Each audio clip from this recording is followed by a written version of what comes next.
Welcome to Building My Legacy podcast. This podcast is designed for leaders and entrepreneurs who want to leave a legacy and will provide strategies that focus upon key elements for legacy creation, determining your desired impact and its benefit, increasing your legacy's reach by engaging key stakeholders, planning, prioritizing, and executing. Here's your host, Dr. Lois Sonstegard. Welcome, everybody, to today's Building My Legacy podcast. I have with me today Kelli Moore.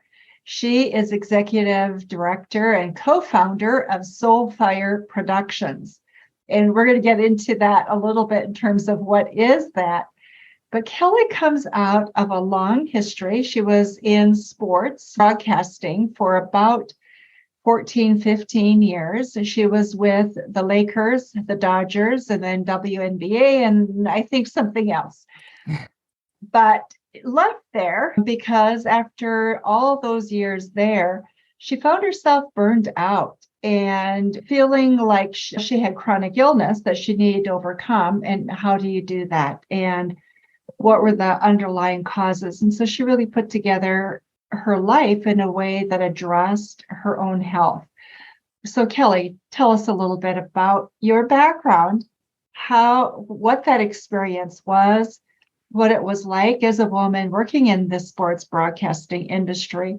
And was that what created the chronic illness for you? Let's start there. And then I'm full of questions. Oh yeah, we could go a million directions just from that. Thank you so much for having me on the show, Lois. It was so interesting. I always wanted to be in television, and I had so many dreams around being on camera, getting to meet really interesting people, have these incredible conversations and interviews. And I thought I was going to end up in news when I was young. I started wanting to do this when I was 10. And so when I went to USC, I studied broadcast journalism and PR. I was on the volleyball team there. We just happened to be very good. And so most of our matches were on television, and I was able to make connections with ESPN and Fox Sports when I was 18 years old. And wow.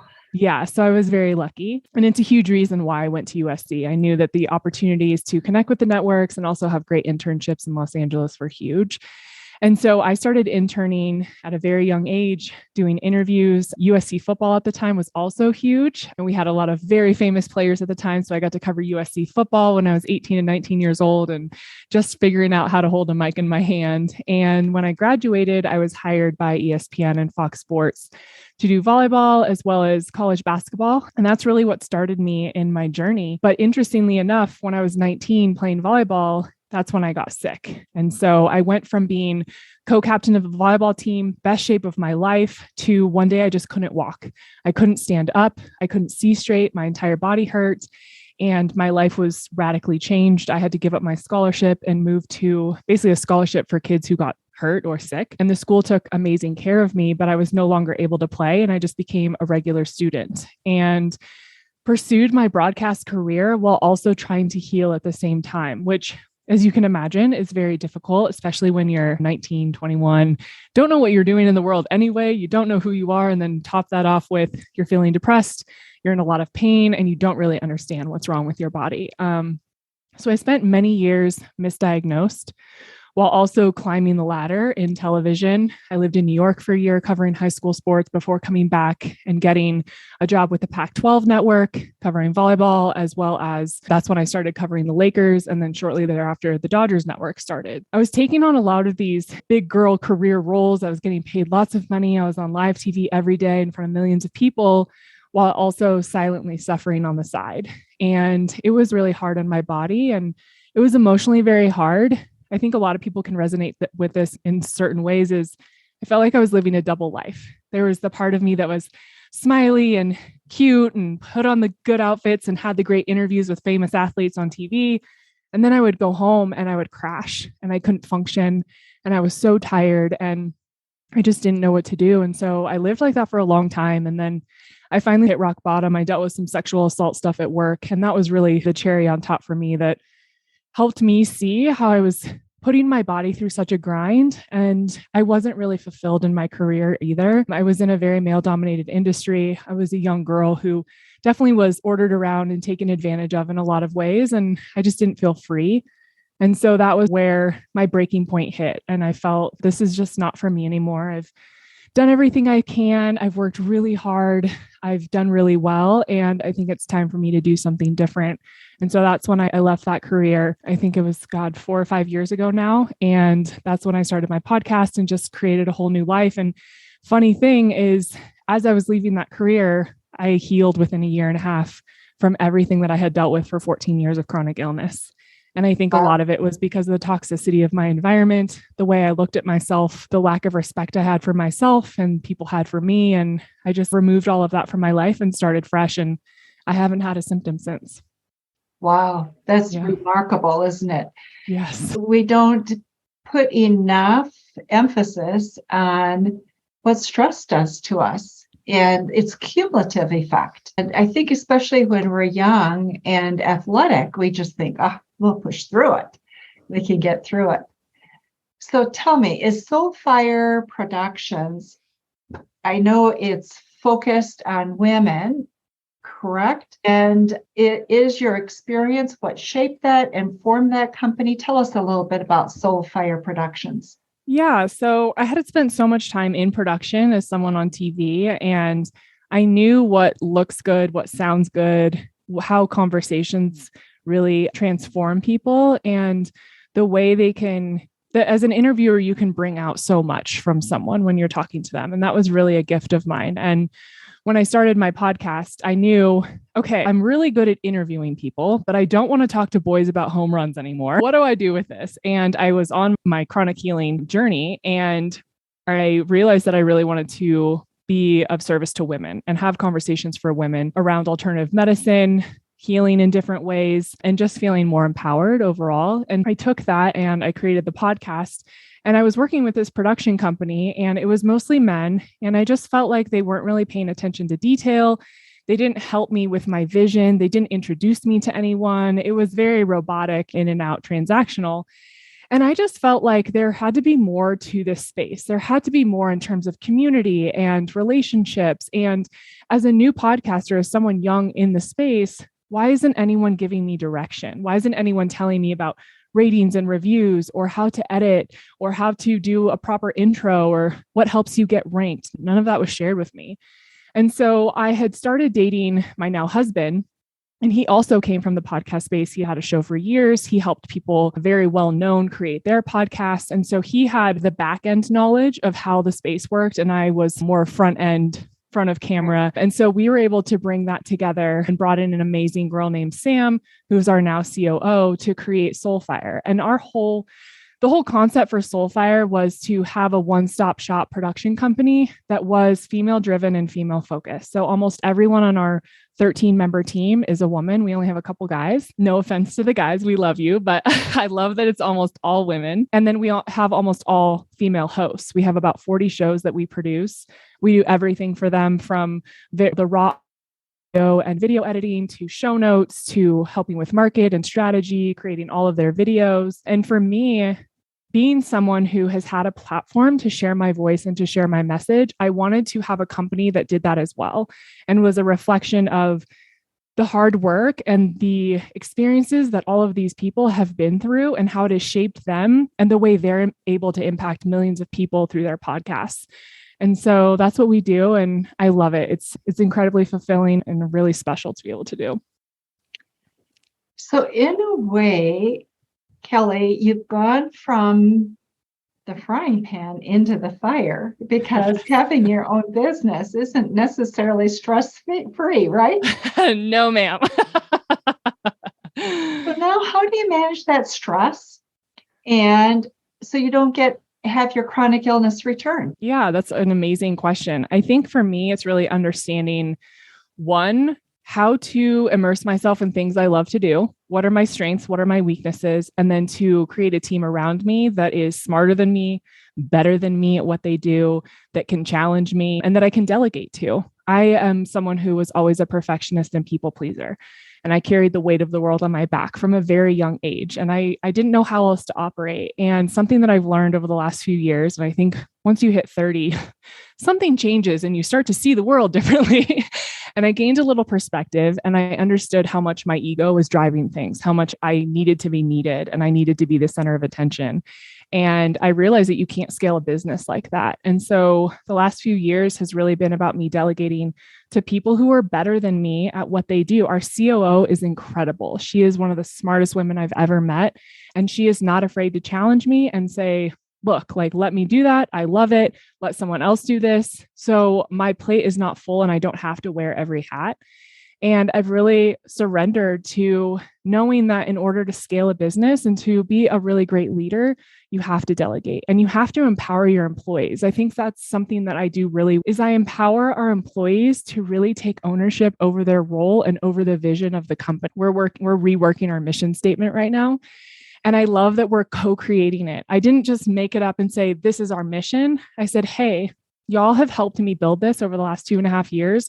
I want us to make this. This is about us as a company, as a unit, as a family. And I think that there's something really powerful in that. We haven't lost any employees because they really buy in and they're treated well. And they also get to take ownership over their role and they grow and they're really valued. And I think that takes the stress off of me because I've surrounded myself with such incredible people. Having the willingness to have 5-star employees is surrendering your ego. Right there. Here's some often people saying, I wish I had 5-star employees. But the truth is they couldn't take them on. Their ego wouldn't allow them to take them on because they would be too much of a threat. So you said you were able to let go, surrender that. Was there a process you had to go through in order to arrive at that point? Or how did you come about that? Therapy. Okay. Yeah, I was actually talking to my therapist. So my mom died a couple years ago, almost 2 years ago exactly. And when she was dying and then after she passed, I was having, as I'm sure many people do, a lot of come to Jesus moments with myself about my life and who I am and just how she's reflected within me and my personality and my operating system. And I remember one day I was talking to my therapist and we were talking about Soulfire, and she asked me, I don't remember exactly what it was, but it was something around, why did you create this company? Why are you running a business? And I said, to prove to my mom that I'm good enough. And I never thought about that. And it took her passing for me to really come to terms with that, because I love the company and I'm so glad I created it and I believe in it. There was a part of me when we started, because I left television, and that was my mom's dream for me and herself. I was around, my mom was an athlete and avid sports fan. And so I worked with a lot of her heroes, and she got to meet Magic Johnson and Oral Hershiser, and her daughter was famous in Los Angeles. And that was really important to her. And when I left that and started talking about personal development and plant medicine and having these awakenings, I think there was a huge part of her that was disappointed and let down. And I think that creating the company was a way for me to prove to her, look, I'm so special and important. I run a company. I'm the CEO, and this is all about me. And so I put myself in the center, which I think a lot of us, as you start a business, of course, you're going to be the face of the business in the center. It's your idea and you're running it and often funding it. But I couldn't let go of that because I kept holding on to this need to prove to her my worth and value so that she would love me. And I think when she passed, and I had that conversation, I was able to let that expectation go and that not be my driving force anymore. And so I talked to the therapist further about, what would it look like if I delegated? What would it look like if I wasn't the center of the universe of Soulfire and had more people around me?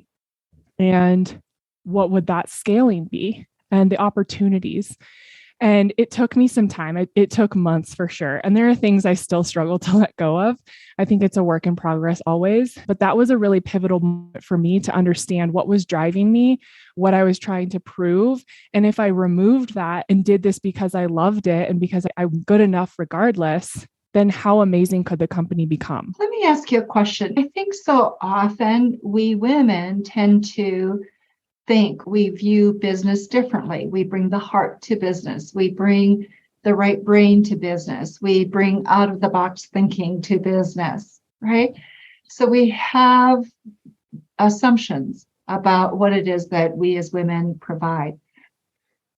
I'm beginning to hear more and more from men feeling constrained by the environment in terms of not being able to bring their heart to business, not being able.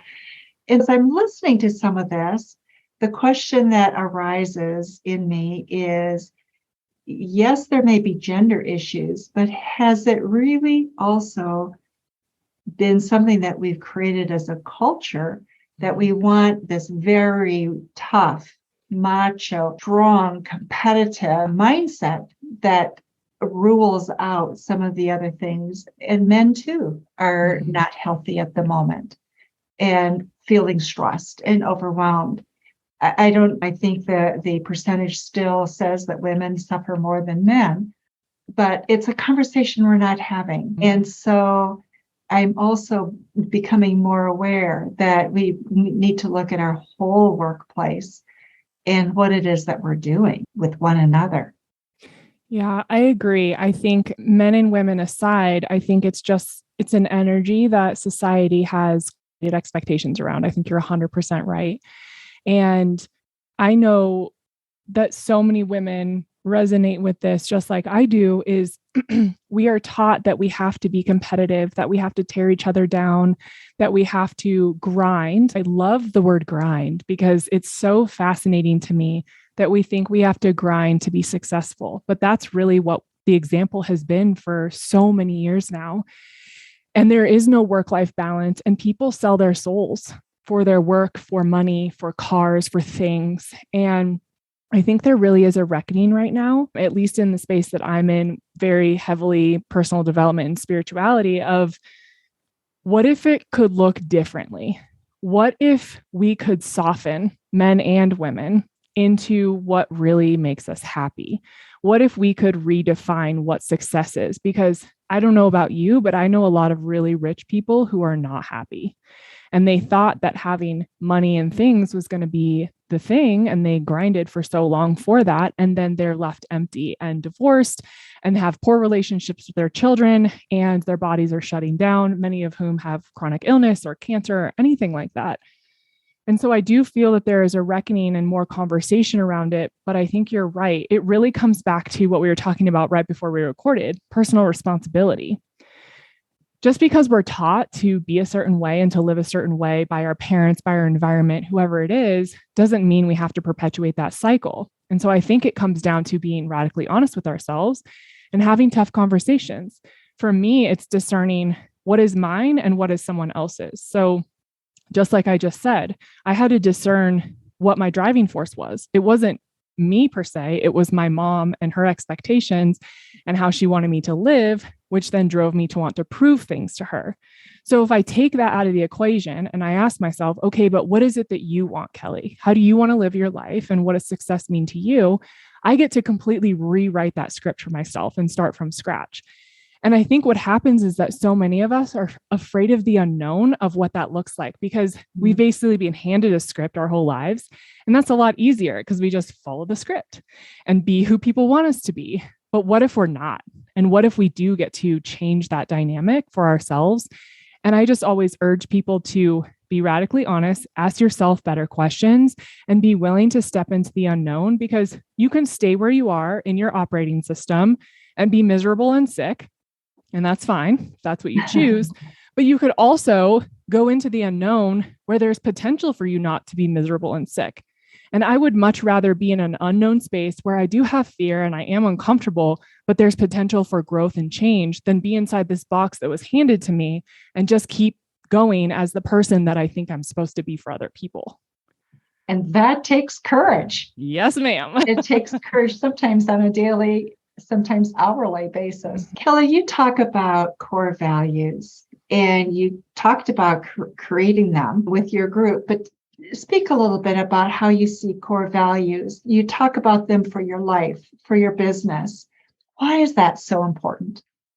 Yeah, I actually learned about core values the first time before we started Soulfire, when I was in somatic therapy with my husband. And we were working with our therapist. And one of the big things was to get very clear on what each of our core values were in life and see how we align. And we created them very simply, just the 4 or 5 things that mattered the most to us. And then we compared them, and we were definitely at odds at the time, which was very funny because we were just annoyed at each other. We were frustrated. We felt we are very different people for sure, but it felt just magnified. And when we sat down and we brought our core values to our session, we had 4 out of the 5 were exactly the same. And our therapist laughed at us. It was like, see, guys, you're more compatible than you think. You're very different in how you operate. But at the end of the day, you both care about the same things and you want the same things out of life. And that completely changed our relationship. And when I started Soulfire and we started to create core values and just talking about what matters to us and what experience do we want our clients to have, we just got very clear on the most important things and got rid of the rest. And so it's really, for me, core values, whether it's in your life or your business, it's your operating system that you live and die by. You are in integrity with your core values no matter what. If that means you have to leave a relationship because it doesn't align with your core values, then that's what it means.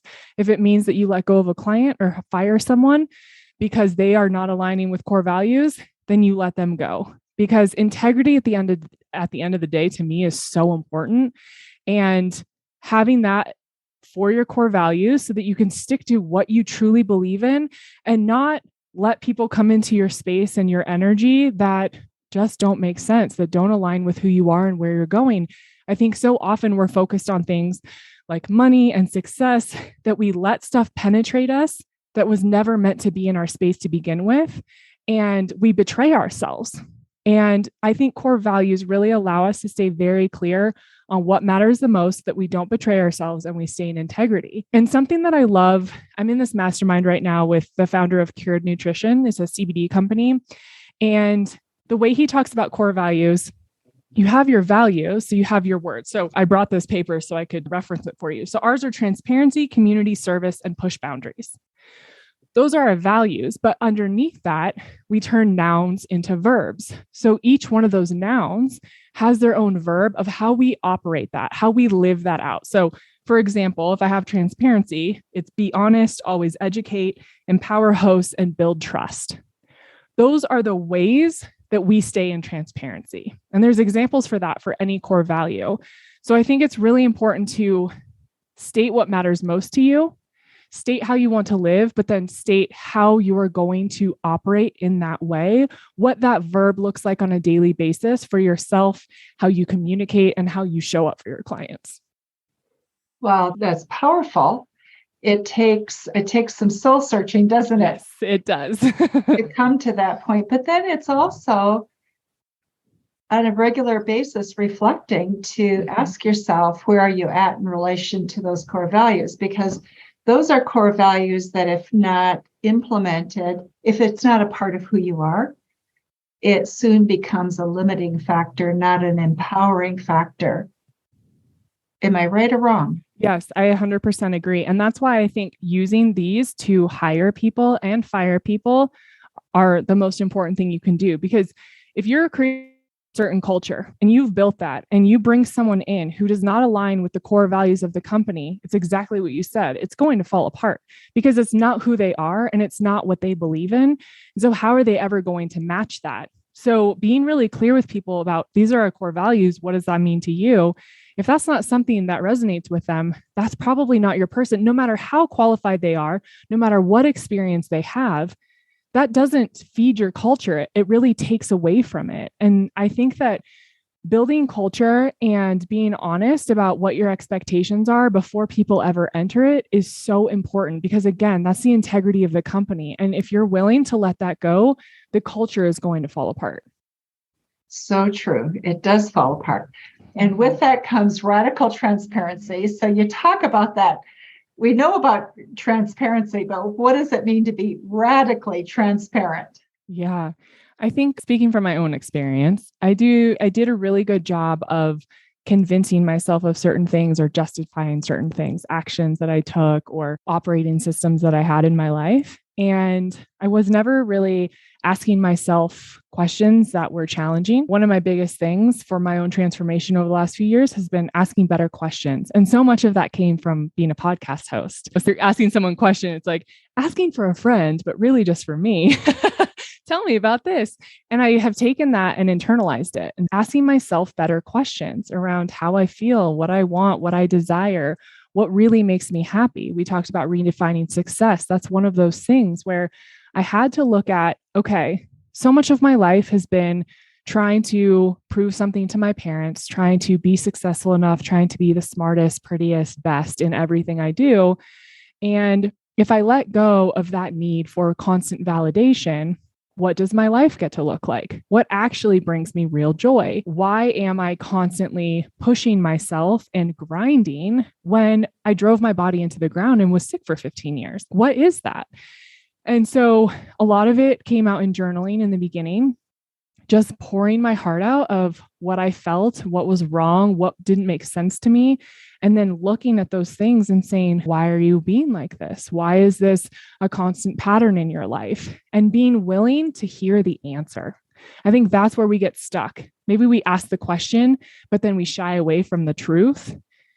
If we never really hear our truth, if we're never really honest with ourselves, how can we ever expect change? And so I think you can be transparent, but radical honesty and radical transparency means you're willing to go there. You're willing to go into the dark parts of yourself, to the trauma of your childhood, to difficult things that have happened in your life, and say, how has this shaped me? How does this continue to be the catalyst for how I make decisions? And where do I get to let go of some of that? Where do I get to address it and move through it? And so I think that's one of the most powerful things we can do for ourselves, because I think so often we're victimizing ourselves in our own lives because it's easier than being really honest. And if we could just be really honest, I would be amazed for people to see what that looks like and what is possible of their transformation. What is possible? I think that is often what stops us. We're afraid of dreaming, because if you dream and you think it's possible and you don't do it, then the disappointment is huge, isn't it? Yes. So, Kelli, as you work with people, it feels like you're working with people on multiple levels. You're creating the podcast and production service. You also are working with women, building their self-esteem. So is that another company that you have that works primarily with women, or do you do that through your production business? Yeah, we do that through Soulfire. So much of what we do is helping people co-create the vision for what they want, whether it's through their business or their podcast, both, however they intertwine. And then also having really radically honest conversations with them about what doesn't make sense, why they're talking about something that they don't care about because they think that they're supposed to. Just really helping women identify the holes in what they've created and leaning into being more of themselves. So many people are really afraid to be fully expressed in who they are and show up. They think, okay, I was trained to be a business coach, and so I have to have a podcast on business, and this is all I'm allowed to do, when in reality, they want to talk about gardening and cooking and all of those things, but they're still doing this podcast and they're wondering why it's not growing. It's your energy is somewhere else. Your heart is somewhere else. And having someone to reflect that back to you and just be really honest is a huge part of what we do, so that you can find the success that really makes sense for you. And you're not constantly in this cycle of supposed to, should, need to be this way, when that's not really what lights you up. I think it is so hard for people to really do what they're passionate about, because you're always chasing, I think, the money, because you've got to have money to sustain a business. So there's that. And then there's the expectation of where does growth come from? And I think many times we lack a full grasp of where growth can come from. And so we go after the wrong channels sometimes. Yeah, I think that the thing to remember is growth can come from anything. Growth comes from quote unquote bad decisions and good decisions, and it comes from everything in between. And so I think it's the most important thing we can do is learn how to listen. If we don't listen to ourselves and our hearts and our intuition and our gut feeling, then we're always going to miss those signs of where the growth is possible. But if you really learn how to listen and sit in that quiet and be radically honest with yourself about what those feelings are, then you will always find the growth, and the path will be laid for you to follow and learn that new lesson and then redirect based on something else. And you just continue to weave throughout your life. You continue and weave. So there's something else relative to what you've been talking about, and that is you sought a therapist. So there's a piece there that for a person to often be radically transparent and honest with themselves, a coach, a mentor, a very good friend could have the same function if they're honest, but having that person to reflect is important when you're on that journey. Your experience with that, is that consistent with your experience? Yes, definitely. I've been in therapy for many years, just for different experience. I'll do it for a while and then I'll take a break and go back for something else. And I think that has been a huge part of me feeling comfortable in processing and sharing what's coming up for me and not feeling shame around it. I was extremely suicidal when I was in middle school. And that's when it really started for me. And my mom took me to the counselor and I just shared how I was feeling. And I felt really supported and made changes in my life and continued to do that in different ways. And so for me, there's never really been a shame or a stigma around admitting when I feel like something's off or I feel lost or confused, because I've always felt incredibly supported by the person sitting across from me. And I think having an incredible therapist, also in that experience with them, learning how to be vulnerable in that way, also helps you create friendships that support that as well. And I have the best friends in the entire world. They're so incredible. And they listen and they show up. And we just went through IVF and got pregnant. And it was the hardest 7 months of my life, taking hormones and injections. And I wanted to jump off a bridge. And my friends were just so incredible. And my therapist was so incredible. And I think about people who don't have that support because of financial reasons or because they're scared to admit that there's something wrong. And I would just encourage anyone for your own growth, for your own safety, and for your own ability to feel really supported in every part of your life, having someone to talk to, especially if they're not emotionally involved and you're paying them and they can have a very different perspective, it can provide you such peace and such clarity on why you are the way you are and why you're affected in certain ways, so that you're not broken, because no one is broken. We're all just walking around as having different experiences, starting at a very young age, and we learn how to operate in the world and how to stay safe and protect ourselves. And having someone to reflect back to you different pieces that may be missing, I think is super powerful. Very, so true. Kelli, our time is almost up. What have we missed? What have we forgotten, or that's important for the audience to know that we haven't talked about? Yeah, I feel like we covered so much. I feel super complete. Oh, good. Your sharing has been wonderful. I think it is a journey to be in business. It is a journey for women with their many roles also. And I think we tend to have superficial conversations about this. So I appreciate your sharing and sharing your experience, because I think there are people who are listening to this that will say, wow, that was helpful, or I have a friend going through this. I'm going to pass this on to a friend. So thank you so much for what you've shared. Thank you so much. I really appreciate this. Yeah, you're welcome. And for those of you who are listening to Building My Legacy podcast today, we will have information about Kelli Moore and her Soulfire Productions in the show notes. So please feel free to contact her. And also remember to visit our website, www.buildtomorrow.com with the number 2, and our newest website, startwithcollaboration.com. Kelli, thank you. Thank you very much. Thank you. You've been listening to Building My Legacy podcast with Dr. Lois Sonstegard. To book your appointment with Dr. Sonstegard, visit www.buildtomorrow.com.